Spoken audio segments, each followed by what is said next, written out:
Astrônomos estimam que o diâmetro do universo observável passa de 90 bilhões de anos-luz. Isso é mais do que 800 bilhões de trilhões de quilômetros de uma ponta do cosmos à outra.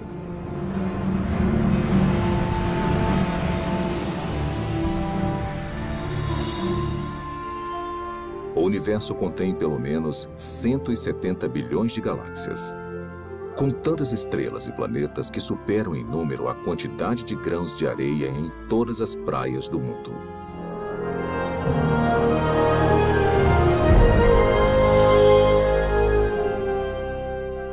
Dentro deste oceano cósmico, uma esfera de água e rochas é lar para mais de 8 milhões de espécies de organismos vivos. Esta realidade inspirou inúmeras especulações, incontáveis teorias e uma pergunta muito intrigante.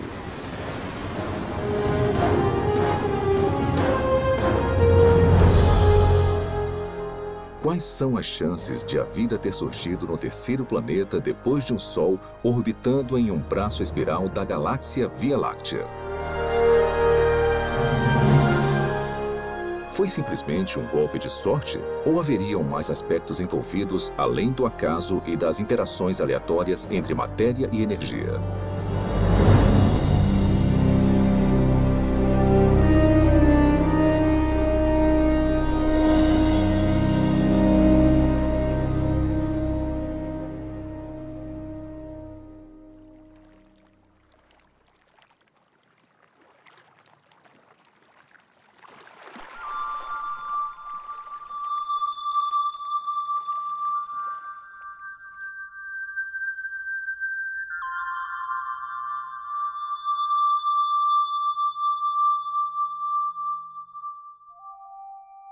Sendo os habitantes humanos da Terra, é fácil subestimarmos a vida. Na verdade, somos mimados por uma abundância.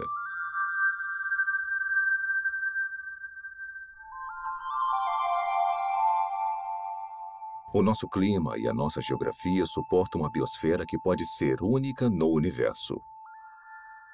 E basicamente não há lugares muito quentes, muito frios ou muito isolados para os organismos vivos prosperarem.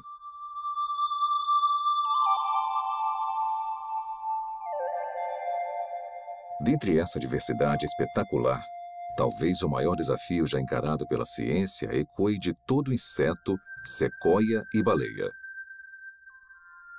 Como a primeira vida passou a existir em um momento em que não havia vida de nenhum tipo? Como surgiu a vida na Terra? Por onde começar? Tem dezenas de teorias. E dá para perceber que tem uma grande diversidade de pontos de vistas, e muitos são mutuamente contraditórios. Para começar a tentar decifrar o mistério, você precisa fazer suposições sobre o que deve ter acontecido num passado distante. Não há provas diretas, porque não tinha ninguém lá para testemunhar o evento. E não tem praticamente nenhum registro fóssil.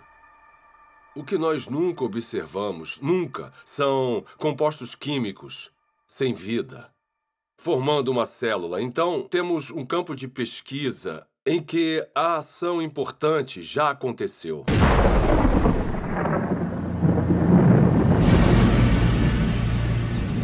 A história primordial da Terra é, de fato, uma narrativa incompleta. Mas apesar da ausência de provas físicas, a maioria dos cientistas acredita que a vida se originou quando a energia atingiu substâncias inorgânicas nos oceanos, crosta e atmosfera do planeta, para criar os componentes básicos para a primeira célula autorreplicante. Ao pensar na origem da vida, as regras, e não digo da própria ciência, mas da filosofia subjacente, as regras dizem que para resolver o problema, você pode usar matéria, energia, lei natural, irregularidades naturais e processos do acaso. Mas o seu kit de ferramentas acaba aí.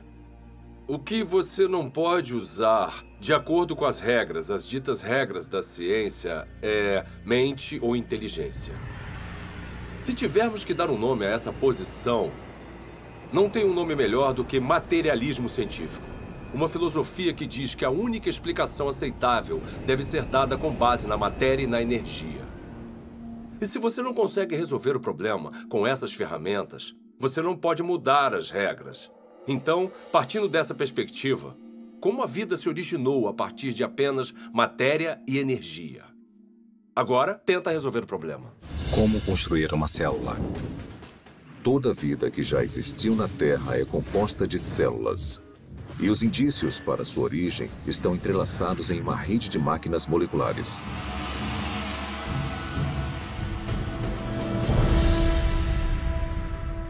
Dentro de uma célula eucarótica moderna, mecanismos biológicos complexos fazem o seu trabalho enquanto estão suspensos em líquido.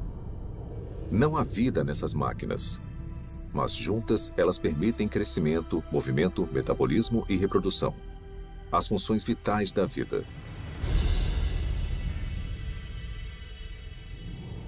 Cada componente dessa fábrica celular é feito de grandes moléculas compostas, e as mais numerosas são as proteínas. Com funções modernas, as proteínas foram projetadas para desenrolar e copiar informação genética em uma cadeia de DNA. Desencadear reações químicas com formatos encaixáveis. Controlar a passagem de eletrólitos e nutrientes pela membrana celular. Tipo de proteína, cinesina. E carregar recipientes cheios de carga por andaimes, também feitos de proteína, que se montam sozinhos e vão até os lugares necessários da célula. Ampliado 500.000 vezes, um glóbulo vermelho contém 280 milhões de proteínas hemoglobinas, cada uma com a função de carregar oxigênio. Isolando uma delas, descobrimos que cada proteína é feita de centenas de moléculas menores chamadas aminoácidos. São encontrados 20 tipos diferentes de aminoácidos em organismos vivos. A estrutura química distinta de cada molécula permite a formação de mais de 100.000 tipos diferentes de proteínas. A construção começa quando aminoácidos selecionados são organizados em uma cadeia. É um processo que costuma ser comparado à organização de letras do alfabeto em palavras e frases com significado. Se esses componentes tiverem a sequência correta, a cadeia se dobra em uma proteína pronta para cumprir a sua função dentro da célula.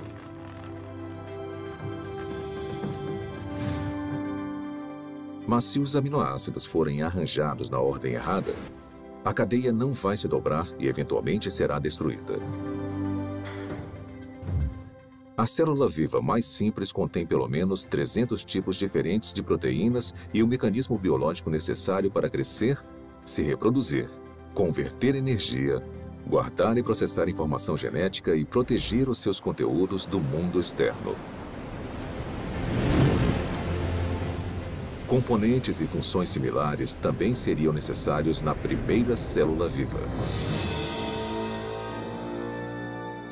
Agora vamos aplicar essa química básica a uma teoria familiar para a origem da vida. Os cientistas especulam há muito tempo sobre oceanos primordiais cheios de aminoácidos que flutuavam como carrinhos de bate-bate. Talvez algumas dessas colisões aleatórias tenham produzido uma cadeia longa o suficiente para se dobrar em uma proteína. Depois, mais aminoácidos se juntaram a mais cadeias que se dobraram em ainda mais proteínas. Simultaneamente, outras moléculas complexas, incluindo ácidos nucleicos, gorduras e açúcares, também se juntaram para formar componentes essenciais. Então, sem previdência ou direção, a combinação certa de moléculas se juntou de alguma forma nessa sopa química para formar uma membrana que envolvia todas as máquinas específicas necessárias para uma célula autorreplicante. E pronto! Vida a partir de uma matéria não viva. Tudo parece tão plausível. O problema é que, na Terra primitiva, a complexidade interna necessária para sobreviver seria enorme. porque a vida, como a conhecemos, é caracterizada por máquinas celulares e muitas delas. E se você tirar esse hardware essencial, a célula deixa de existir, porque chega um momento em que ela não consegue se simplificar mais e ainda existir. Uma simplificação maior seria a morte. Costumamos ouvir críticas como: você não pode projetar a biologia celular moderna no passado, porque o que quer que tenha sido a primeira célula, ela era mais simples do que o que vemos hoje. Tudo bem, eu posso entender isso como uma premissa. Descreva então a primeira célula. Membrana celular. Para ser a célula viva, você precisa de uma barreira, uma membrana que a proteja do resto do ambiente. Essa membrana precisa permitir seletivamente a passagem de nutrientes específicos e matérias-primas necessários para combustível e energia. Você também vai guardar grandes quantidades de informação genética em cadeias de espiral de DNA. Essas instruções detalhadas para a vida são copiadas com uma precisão notável. Então, em fábricas chamadas ribossomos, essa informação é convertida em cadeias de aminoácidos e proteínas. Replicação celular. Por fim, você vai estar equipado com tudo que precisa para reproduzir as gerações futuras de células. Essas funções básicas são realizadas por todos os seres vivos. São, de certa forma, características do que significa estar vivo. Então, seja uma célula do passado, uma célula bem simples, ou uma célula mais complicada de hoje em dia, não faz diferença, ela vai precisar realizar essas funções. Grande parte dos químicos acredita, assim como eu, que a vida surgiu espontaneamente, a partir da mistura de moléculas na terra prebiótica. Como? Eu nem imagino. George Whitesides, químico, Universidade Harvard. Apesar dos assombrosos obstáculos, a noção de que componentes químicos básicos se organizaram para formar uma célula viva é sugerida no mínimo 150 anos. Em 1871, Charles Darwin escreveu uma carta na qual descreveu um pequeno lago morno com todos os componentes químicos certos para criar a vida.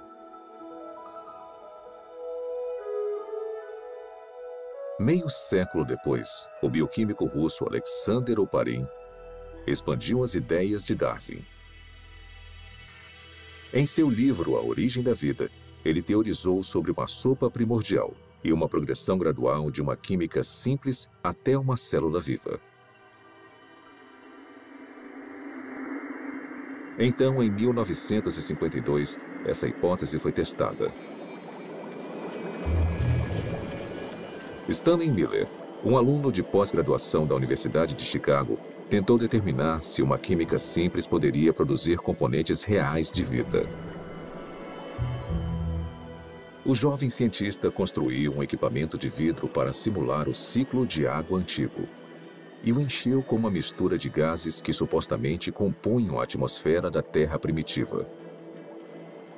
Miller aqueceu os componentes e atingiu os gases com descargas elétricas. Faíscas elétricas para desencadear uma reação. Poucos dias depois, um lodo parecido com piche se formou no vidro. Nele, Miller identificou 4 dos 20 aminoácidos encontrados em proteínas. Pela primeira vez, sob condições supostamente naturais, moléculas cruciais para a vida foram geradas a partir de matéria e energia.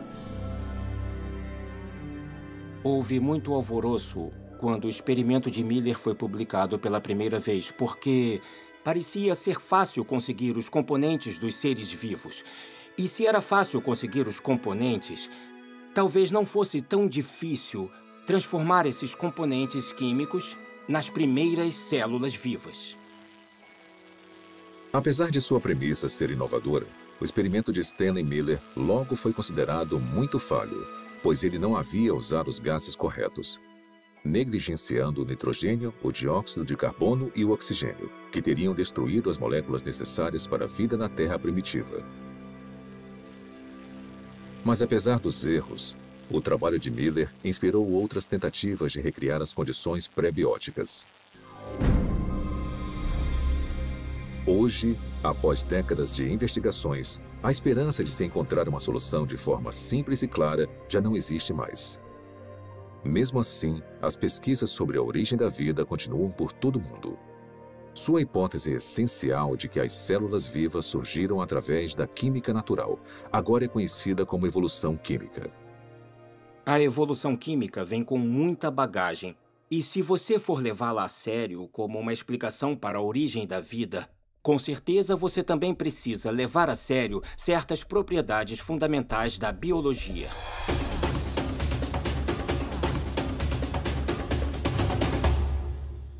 As moléculas envolvidas na vida não têm inteligência, não têm previdência. Elas não têm como saber o que precisam fazer depois para então conseguirem se transformar em química orgânica. Se eu colocar aminoácidos em um tubo de ensaio no meu laboratório, mesmo se eu esquentar e misturar muito bem, e fizer isso por 100 anos, 1000 anos, 10.000 anos ou 1 milhão de anos, nada aconteceria. Aminoácidos, nucleotídeos, lipídios. Sozinhos, eles não representam a vida. São inertes. Não se reproduzem, não guardam informações. De certa forma, são ingênuos. Eles não acordaram um dia e falaram: "Ei, vamos nos juntar e construir uma célula que consiga se replicar." Isso não aconteceu. A química por si só é indiferente ao fato de algo estar vivo ou morto. A seleção natural não funciona para criar a primeira célula porque a seleção natural não consegue operar em nada a não ser que tenha alguma forma de herdar e monitorar mudanças e de escolher o melhor sobrevivente para avançar. Para ter alguma seleção, são necessárias células. Então, se você quer explicar a origem das células, você não pode usar a seleção. Porque a seleção exige a existência da mesma coisa que você está tentando explicar. A seleção natural tem que funcionar sobre uma célula que tenha um sistema genético e que seja capaz de se reproduzir. Sem isso, a seleção natural é completamente irrelevante. A auto-organização é a ideia de que os componentes químicos podem se organizar sozinhos de forma a se transformarem em objetos ricos em informações e com um propósito. As moléculas e os átomos podem se auto-organizar em um certo sentido. O sal seria um exemplo. No sal, tem íons de sódio e de cloreto. E eles interagem uns com os outros porque têm cargas positivas e negativas. Então, essa afinidade natural leva à formação de cloreto de sódio, cloreto de sódio, cloreto de sódio, que pode se compactar de uma forma estereotipada para criar um cristal. Os cristais de sal são a mesma coisa, repetida várias e várias vezes. Se um cristal de sal fosse um livro, seria um livro com uma palavra só. Geometrias com repetições regulares como essa não carregam um tipo certo de informação. Informação que você precisaria para criar uma proteína. A sequência que vemos em uma proteína é altamente irregular. Não tem como prever qual vai ser o próximo aminoácido com base nos que já apareceram. Então, a auto-organização que nós observamos no mundo natural é o tipo de processo errado para a construção das estruturas ricas em informações dos seres vivos. Quando você elimina a seleção natural e a auto-organização e percebe que as moléculas não têm a habilidade de pensar ou se programar de forma alguma, o acaso volta à questão. E os cientistas odeiam o acaso como explicação para a origem da vida. Acaso? Por que o acaso é uma opção tão insatisfatória? Talvez porque muitos analistas fizeram as contas e entendem a grande improbabilidade de sucesso.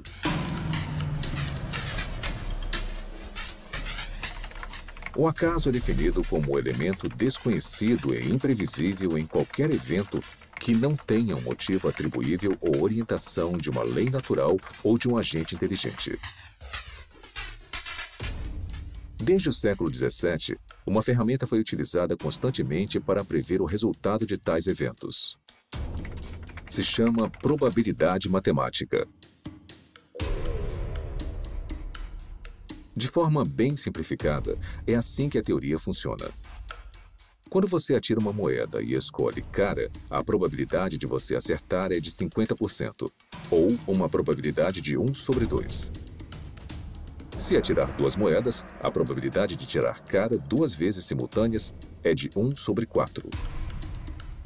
3 moedas e 3 caras em uma única tentativa? 1 sobre 8. Sempre que adicionamos mais uma moeda, a probabilidade de sucesso, nesse caso, tirar só cara na mesma jogada, é reduzida exponencialmente por um múltiplo de 2. Então, se 10 moedas forem atiradas, a probabilidade de tirar cara 10 vezes é de 1 sobre 2 elevado à 10ª potência ou menos de uma chance a cada 1000.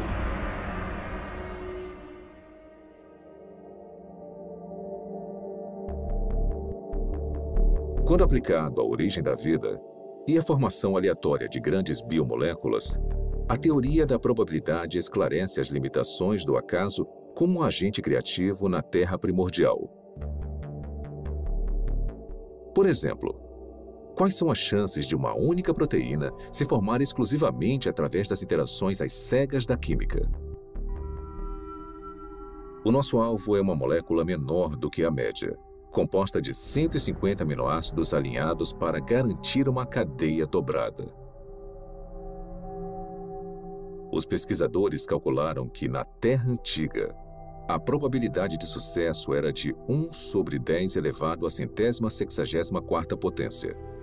Ou seja, uma cadeia de proteína corretamente sequenciada a cada 100 milhões de trilhões de trilhões de trilhões de trilhões de trilhões de trilhões de trilhões de trilhões de trilhões de trilhões de trilhões de trilhões de trilhões de tentativas fracassadas.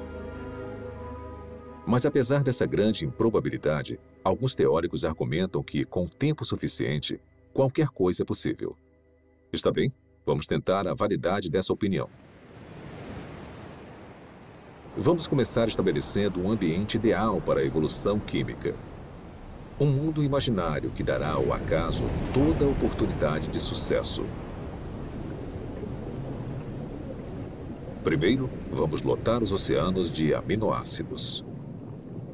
Ou seja, todos os átomos na Terra, incluindo todo o suprimento de carbono, nitrogênio, oxigênio, hidrogênio e enxofre, estão disponíveis para formar 10 elevado à 41ª potência de conjuntos completos dos 20 tipos de aminoácidos usados na criação de proteínas. Depois vamos alterar as leis da natureza para proteger esses componentes dos raios de luz ultravioleta destruidores e da contaminação química na sopa primordial. Agora vamos deixar a química agir para ver o que acontece.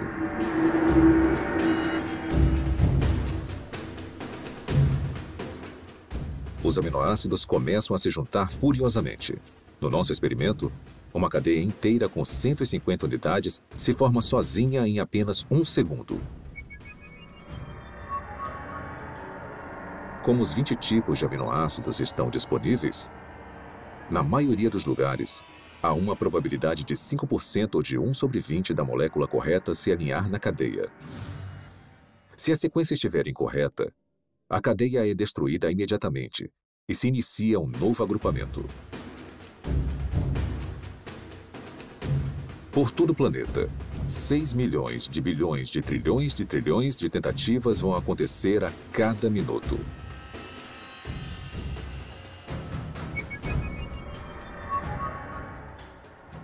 Ou seja, em 4,6 bilhões de anos, a idade mais antiga estimada da Terra, o número de cadeias que não se dobram vai passar de 10 elevado à 58ª potência. É uma quantidade espantosa, mas não chega nem perto de 10 elevado à 164ª potência. Aproximadamente as tentativas necessárias para se criar uma proteína de 150 aminoácidos por acaso. Então, se a química não direcionada não consegue criar a nossa cobiçada molécula durante toda a história da Terra, quanto tempo teria sido necessário? Para descobrir, vamos fazer um passeio. Vamos começar construindo uma ponte que percorra o diâmetro do universo observável. uma distância de mais de 90 bilhões de anos-luz. Depois, vamos colocar uma ameba em uma extremidade da ponte. Esse organismo unicelular vai viajar a velocidade espontaneamente de 30 centímetros por ano. Começar. Enquanto esperamos uma proteína se formar por acaso, a ameba se arrasta por mais de 5 bilhões de anos para cruzar todo o universo e depois voltar. Mas esta corrida está só começando. A ameba sai de novo. Consegue chegar à outra extremidade do cosmos e depois volta para casa. Mesmo assim, nenhuma proteína funcional está à vista. Para a próxima viagem, vamos incluir uma carga, um único átomo.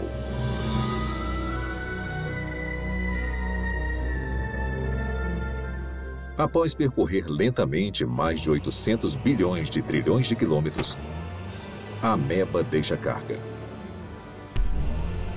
e volta para pegar mais.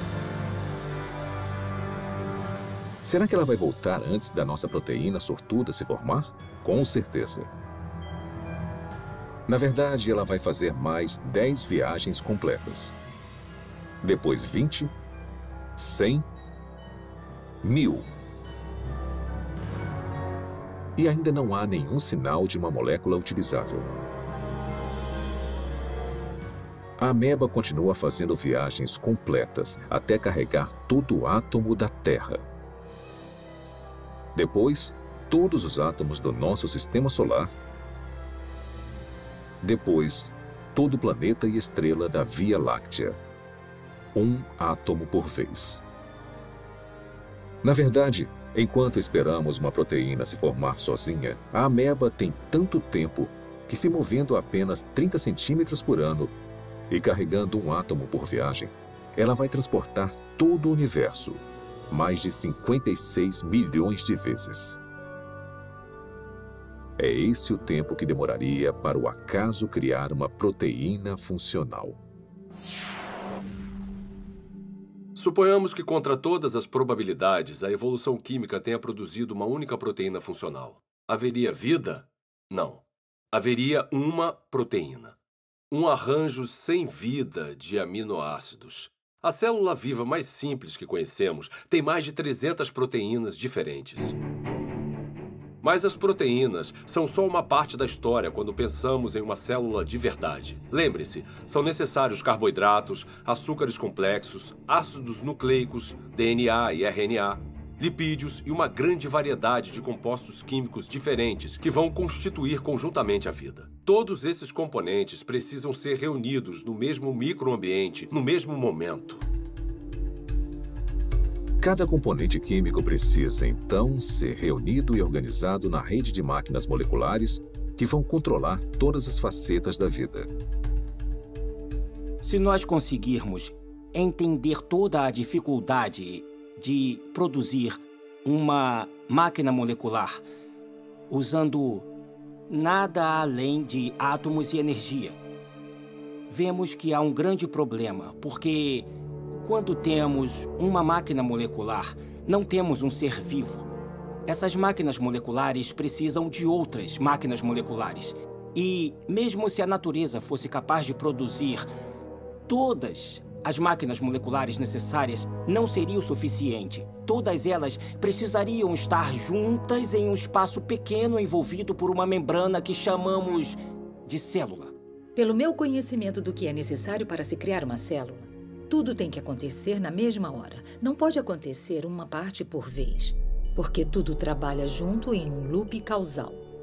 O mais alto nível de organização transcende as partes.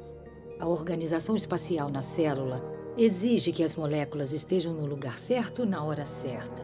O DNA é copiado para o RNA. A polimerase que faz a cópia precisa encontrar o lugar certo no DNA para começar a copiar. O RNA precisa se ligar de alguma forma aos ribossomos, que precisam estar em um lugar específico, e então as proteínas criadas precisam ir a um outro lugar específico. Isto é muita coisa para ser explicada pelo acaso. A probabilidade de eles estarem no mesmo espaço ao mesmo tempo se torna mais do que inimaginável. E a probabilidade deles estarem cercados por uma membrana, assim como uma célula, é basicamente impossível. Tirando o acaso da questão, a busca por uma explicação materialista viável seguiu em várias direções. As teorias incluem superfícies de argila com rachaduras, para onde as moléculas orgânicas poderiam ser atraídas e alinhadas em cadeias de ácidos nucleicos e aminoácidos. Fontes hidrotermais no fundo do mar, que expeliam componentes químicos de caldeirões subaquáticos aquecidos a centenas de graus.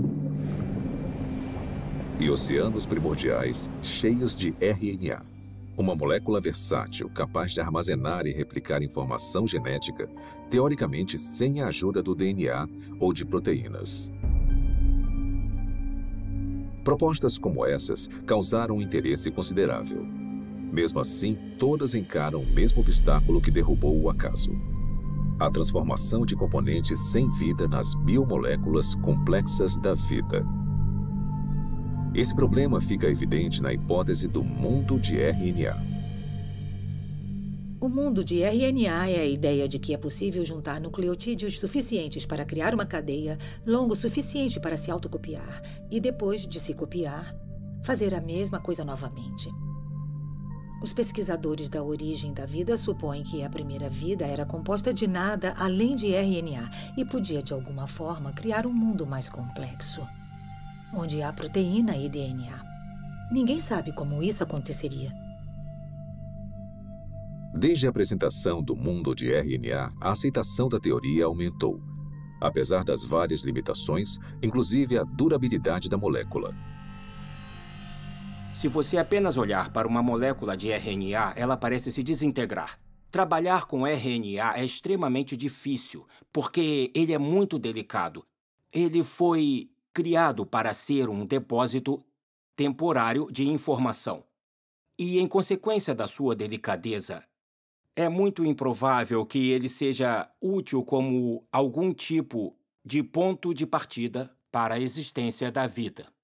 Então, o RNA não pode preceder a primeira célula porque precisa estar dentro de um ambiente celular para ficar estável, para ser copiado e para ser útil. Hoje em dia, moléculas de RNA são criadas em condições de laboratório. Para muitos bioquímicos, essas cadeias sintéticas de ácidos nucleicos são pelo menos uma confirmação parcial de que a evolução química criou a vida na Terra primordial. Para criar RNA no laboratório, você precisa limpar as superfícies, limpar as pipetas, usar luvas especiais e deixá-lo coberto. E depois torcer para não haver contaminação, porque se houver, o RNA já era.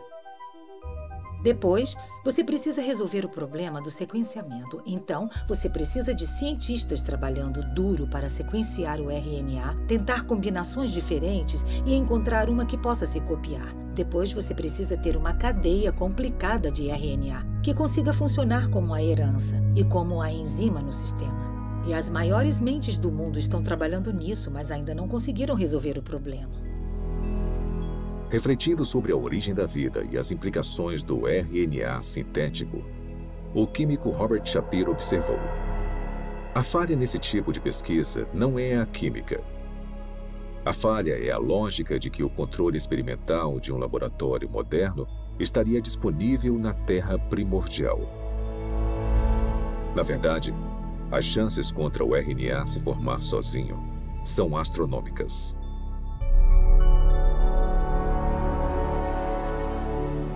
Criar RNA em um laboratório exige muita inteligência e premeditação. e planejamento e execução cuidadosos. Então, conseguir a sequência certa. Sem consciência, sem intenção, não vai acontecer. A probabilidade da evolução química é ainda mais enfraquecida pela composição da sopa primordial. Se a sopa primordial tiver existido, ela teria sido um grande caos quimicamente.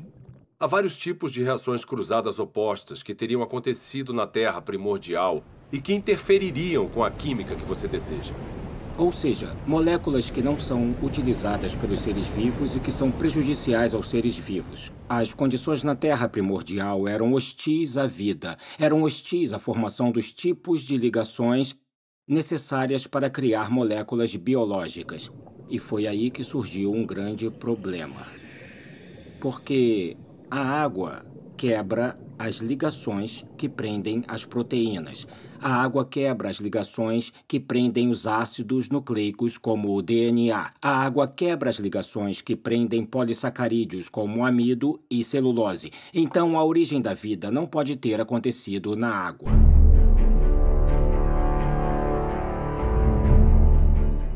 Encarando desafios intransponíveis na Terra, alguns cientistas expandiram as fronteiras de suas buscas. Em 1976, o biólogo vencedor do Prêmio Nobel, Francis Crick, propôs uma alternativa radical para a origem da vida. Crick sugeriu que o nosso planeta foi semeado com organismos microscópicos, que foram transportados de outra parte do universo, por uma civilização alienígena. Essa teoria é chamada de panspermia. 5 anos depois, o físico Fred Hoyle ofereceu uma versão modificada de panspermia, quando teorizou que as cadeias de DNA haviam sido criadas por uma inteligência de uma galáxia distante e se espalharam como sementes de dente de leão em um dia de ventania. Parte desse material genético chegou na Terra.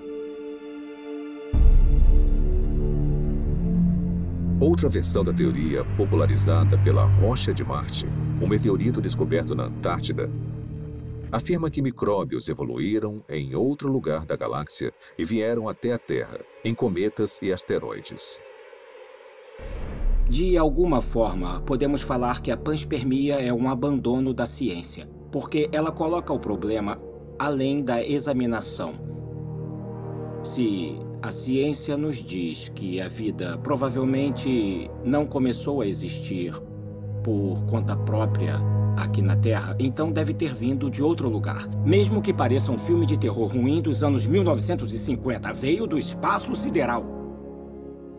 Se eu não consigo explicar a vida no planeta Terra, porque, digamos, a atmosfera necessária é geologicamente implausível ou porque eu não consigo a quantidade suficiente de moléculas biologicamente relevantes, esses problemas vão existir em qualquer outro planeta onde postularmos que a vida se originou. Não podemos apagar esses problemas mudando de lugar para outra parte da galáxia. Resumindo, a panspermia não resolve o problema da origem da vida, só o joga para outro local. As falhas da panspermia levaram alguns pesquisadores a uma teoria que vai além da astronomia convencional: o multiverso. De acordo com essa hipótese, o nosso universo não é o único. Em vez disso, bilhões ou trilhões de universos foram gerados por um processo natural desconhecido. E conforme as oportunidades aumentaram exponencialmente, as chances impossíveis se tornaram prováveis. Até que, inevitavelmente, com o tempo, a combinação certa de matérias-primas, ambiente, leis da natureza e uma grande dose de sorte produziram as moléculas e máquinas biológicas necessárias para a primeira célula viva. Em outras palavras, em um vasto e teórico oceano de universos, alguém tinha que ganhar a loteria cósmica, e fomos nós. Quando eu leio algum livro sobre a origem da vida que considera alguma proposta para a formação, como digamos, de RNA ou proteínas, E até o autor admite que é quimicamente implausível. Eu me pergunto como ele se meteu nesse pepino. Propor um caminho implausível para uma coisa que, para o mundo todo, parece ser planejada. Será que o materialismo científico é provavelmente falso? Ele se meteu nisso porque uma filosofia disse a ele. É a única resposta aceitável. E nesse impasse, eu quero falar ao autor, olha, você sabe que é implausível, eu sei que é implausível. O motivo de ter chegado até aqui, parado na beira desse penhasco que cai na implausibilidade, é porque bem lá atrás, você decidiu que só uma explicação materialista faria sentido. Quantas explicações diferentes e fracassadas dentro da caixa materialista nós precisamos ter antes de decidir que talvez precisemos sair agora dessa caixa. Talvez precisemos de outro tipo de explicação. Quando analisamos as várias teorias científicas, teorias da física, teorias da química, teorias sobre a formação de estrelas, essas teorias são sobre o mundo lá fora. Mas quando falamos sobre a origem da vida, estamos falando de uma teoria que nos envolve. O lugar de onde viemos, nossas origens definitivas, nossas visões de mundo, nossas filosofias, nossa ciência, tudo está ligado. E isso separa a pergunta sobre a origem da vida de todas as outras perguntas na ciência. A ciência natural não está desconectada de tudo o que sabemos ou acreditamos sobre o mundo. Então, uma pergunta limitada e aparentemente técnica, como o RNA surgiu, pode acabar se ligando no tecido da realidade a uma pergunta muito diferente, como, será que Deus existe? Deus é possível? É possível que Deus seja real? Se a vida, com toda a sua riqueza, não surgiu através de um processo estritamente físico ou natural, precisamos ter indícios disso. E eu acho que a origem da vida é o ponto central em que muita coisa acaba mudando. Eu olho para a natureza como um ser humano curioso e me pergunto, na minha visão, quais são os indicadores normais de inteligência? Eu os vejo na vida? E a resposta é, sim, em abundância. O que vemos nos sistemas biológicos é maravilhoso, é lindo, é elegante e quanto mais aprendemos sobre biologia, mais óbvio é o design. Quando eu comecei a me envolver com o design inteligente, tinha gente postando coisas na internet e falando: eu me formei no MIT e fui para a Universidade de Washington e pós-doutorado em Harvard. E elas falavam coisas como, ela era inteligente. O que aconteceu? Na verdade, o materialismo coloca vendas nos olhos da ciência e nós deixamos passar o que é mais significativo no mundo. Então, esse é um ótimo momento para ser uma cientista, porque nós temos a oportunidade de ver as coisas com novos olhos. A inteligência é extremamente útil como uma forma de explicar a origem da vida que realmente faça sentido com o que observamos na natureza. A natureza parece ter sido criada. A vida pode ter sido criada. O design, a inteligência, explicam as coisas como toda a informação que vemos dentro de uma célula. Não tem nada de mágico nos seres vivos. Eu sou um cientista, eu não acredito em mágica. Eu acredito em mecanismos e causas que são suficientes para atingir o fenômeno que eu observo. A inteligência é suficiente. A inteligência é necessária. Portanto, a inteligência é a conclusão na qual eu chego.